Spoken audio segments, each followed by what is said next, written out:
लिखा है, आप इस एरो के निशान से पता लगा सकते हैं। अगला है नाइट्रोजन, सल्फर, क्रोमियम और फेरस 3+ में अयुग्मित इलेक्ट्रॉन की संख्या का क्या क्रम है। आप इसको सडनली कैसे निकाल सकते हैं, आप नाइट्रोजन का कितना होता है परमाणु भार उस हिसाब से निकाल सकते हैं। खैर इसको सॉल्व करेंगे हम कब, जब क्वेश्चन सॉल्व करेंगे। अभी तो आपको चैप्टर पढ़ाया जा रहा है, जितना कम से कम कवर हो सके, आप जितना इजी टू इजी आप इसे सीख सकते हैं आप। और उस बेस पे आपको फॉर्मूला भी मिलेगा क्वेश्चन सॉल्व करने के लिए। यदि आप पहले से कर सकते हैं क्वेश्चन तो करते रहिए, जब हम सीरीज़ में आएंगे क्वेश्चन के सीरीज़ में तब बहुत ही अच्छे तरीके से सॉल्व करेंगे, तब आपको ये बता भी दिया जाएगा। तो नॉर्मली इसमें करना क्या होता है कि इसका परमाणु भार को देख के आपको 1s2s2p3s इस टाइप का कक्षक बनाना होता है और उसमें अयुग्मित इलेक्ट्रॉन की संख्या को ज्ञात करना रहता है। अयुग्मित इलेक्ट्रॉन की संख्या सभी जान गए हैं, ये यदि ये दोनों हैं तो युग्मित होगा, ठीक है। फिर आप पता कर सकते हो किसका सबसे ज़्यादा होता है। Helium plus lithium plus 2 sodium plus 10H की त्रिज्या का क्रम क्या होगा। त्रिज्या का क्रम बोल रहे हैं यहाँ पे, तो हाइड्रोजन की त्रिज्या का क्रम सब मतलब ज़्यादा होता है। अगला आते हैं लैम्डा बराबर यदि 300 नैनोमीटर दिया है 2000 एंगस्ट्रॉम 10⁵ प्री-मोलर की ऊर्जा का क्रम, तो आपका पहला सबसे बड़ा क्या होगा 10⁵ प्री-मोलर, 2000 एंगस्ट्रॉम उसके बाद होगा, फिर 300 नैनोमीटर। तो यहाँ तक आपका जो भी थोड़ा सा भी यदि आपको ये समझ में आया होगा तो आप पिछला क्वेश्चन पेपर उठा के देखिए, इसमें से आपको क्वेश्चन ज़रूर मिलेंगे। अब इसके बाद हम फॉर्मूला का सीरीज शुरू करने जा रहे हैं इसी लेक्चर में, तो ध्यान से देखिएगा। तो चलिए फॉर्मूला स्टार्ट करते हैं। तो इलेक्ट्रॉन के लिए E/m, ठीक है, जिसे हम विशिष्ट आवेश के नाम से जानते हैं, 1.76 × 10⁸ C/g, इसे क्या कहेंगे। C जो है प्रकाश का वेग है और G तो सबको पता ही है।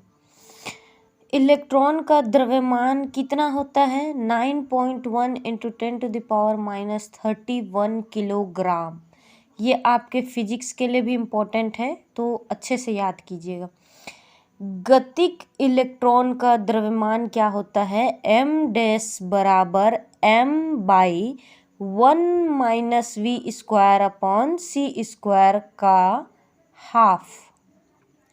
का हाफ, जहाँ m जो है विराम अवस्था में द्रव्यमान होता है, c प्रकाश का वेग और v इलेक्ट्रॉन का वेग होता है, लेकिन होते दोनों वेग ही हैं। नाभिक की त्रिज्या तथा घनत्व कितना कितना होता है। नाभिक की त्रिज्या होती है 1.4 × 10⁻30 A का 1/3। A क्या होता है द्रव्यमान संख्या होती है। अब इसका घनत्व कितना होता है द्रव्यमान बटे 6.02 × 10⁻23 × 4/3 πr का क्यूब, ये होता है आपका घनत्व। C यानी वेग क्या होता है प्रकाश का वेग बराबर न्यू × लैम्डा, या इसे कह सकते हैं न्यू बराबर C न्यू बार, क्योंकि न्यू बार बराबर होता है 1/λ।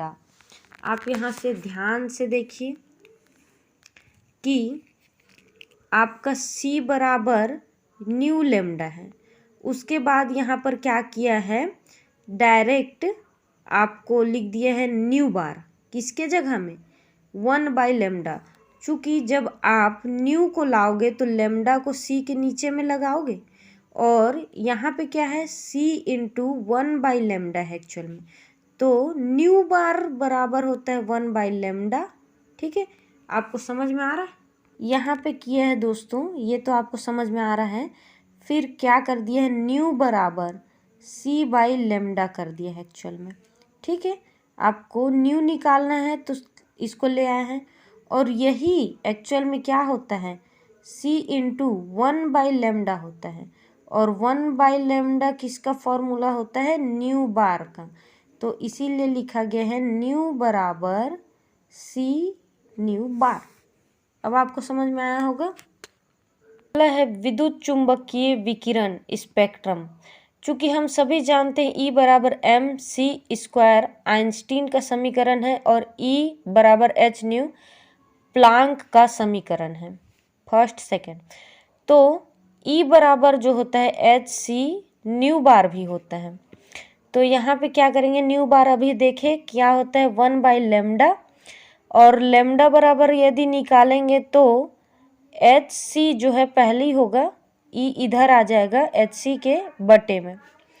लैम्डा बराबर क्या आएगा, hc, और E का यहाँ पे समीकरण 1 रख दिए हैं mc का स्क्वायर, hc/mc का स्क्वायर। तो ये c कैंसल हो जाएगा, आपके पास बचेगा लैम्डा बराबर h/mv। क्यों, क्योंकि यहाँ पे c को हम v लिख सकते हैं, मतलब दोनों तो वेग ही है। तो h/mv, mv जो है संवेग का फॉर्मूला होता है, इसीलिए डायरेक्ट यहाँ पे mv के जगह में p लिख दिए। अब p बराबर क्या होता है, √2m काइनेटिक एनर्जी, और इसका पूरा का फॉर्मूला होता है 12.25 अपॉन √v एंगस्ट्रॉम। प्लांक स्थिरांक का वैल्यू अलग होता है, ये हम आगे और देखेंगे और आपके चैप्टर्स में। अगला है बोर सिद्धांत। mvr बराबर nh/2 होता है, जहाँ पे डेल E बराबर होता है E2 माइनस E1। ये क्या है, ऊर्जा में अंतर, और डेल E बराबर h न्यू भी होता है E2 माइनस E1 का वैल्यू। तो बस आपको करना क्या है, जब आप क्वेश्चन पढ़ोगे तो आपको पूछा क्या है उस हिसाब से आप अपने फॉर्मूला को पुट करेंगे। ये भी हम आपको क्वेश्चन सीरीज में आपको बताएंगे। बोर कक्षा की त्रिज्या r बराबर n² h² अपॉन 4π² mze², इसको पीछे देखे थे अपन, r बराबर n² अपॉन z, r बराबर होता है 0.0529 नैनोमीटर। बोर कक्षा की ऊर्जा भी देखे थे पीछे में, विशेषता और गुण के साथ, आप पीछे का देख लीजिएगा।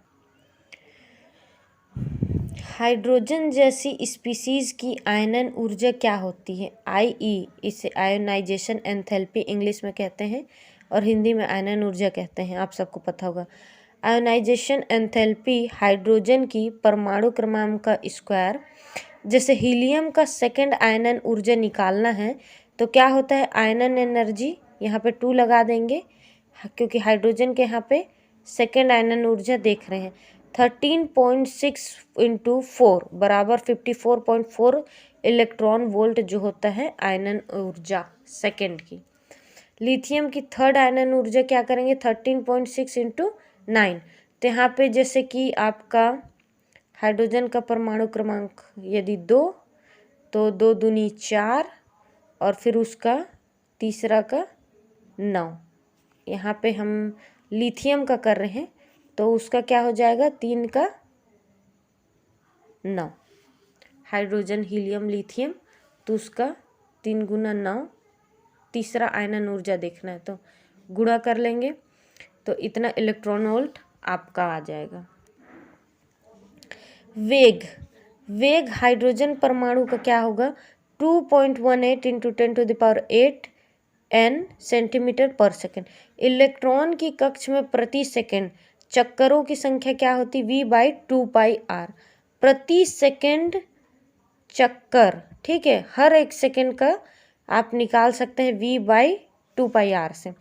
हाइड्रोजन स्पेक्ट्रम में रेखाओं की तरंग संख्या न्यू बार बराबर rz², 1/n1² माइनस 1/n2²। यहाँ पे मिस्टेक मत कीजिएगा कि n2 माइनस n1 जैसे E2 माइनस E1, यहाँ पे लिखना है हमको 1/n1² माइनस 1/n2²। यहाँ पे n2 बड़ा होता है n1 से। इसकी त्रिज्या क्या होगी, 2π² Me4/CS3, जिसका निकल कर आता है आपका इतना पर सेंटीमीटर। N1 बराबर 1 लाइमेन आता है, ये श्रेणी है आपकी स्पेक्ट्रम की। N1 बराबर 2 बामर कहलाता है, बामर श्रेणी। N1 बराबर 3 पाश्चन, N1 4 यदि आता है तो ब्रैकेट, और N1 बराबर 5 है तो फंड। कुल रेखाओं कितना होता है? n-1/2। n क्या कहलाता है? ऊर्जा स्तर जहां से इलेक्ट्रॉन कूदता है।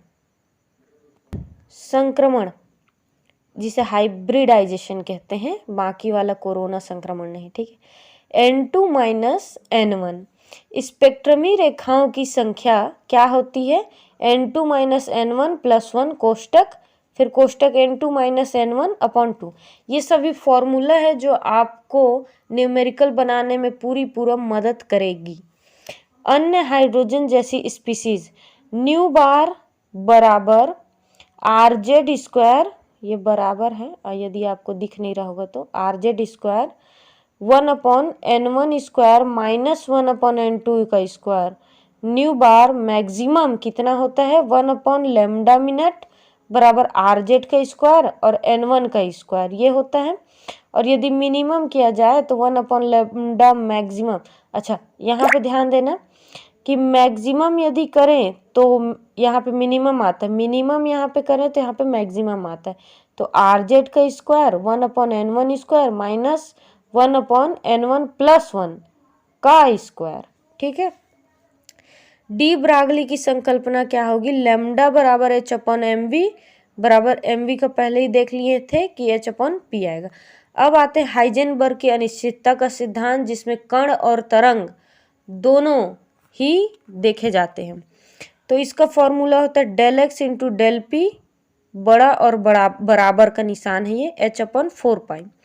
ΔX × ΔV, बड़ा और बराबर का निशान H/4πm। ΔE × ΔT, बड़ा और बराबर H/4π। तो इसमें क्या है? एनर्जी और समय दिया है, इसमें तरंग और वेग, इसमें संवेग दिया है। तो ये हाइजेनबर्ग की अनिश्चितता का आपको जो पूछेगा आप उसका फॉर्मूला लगाएंगे यहाँ पर से।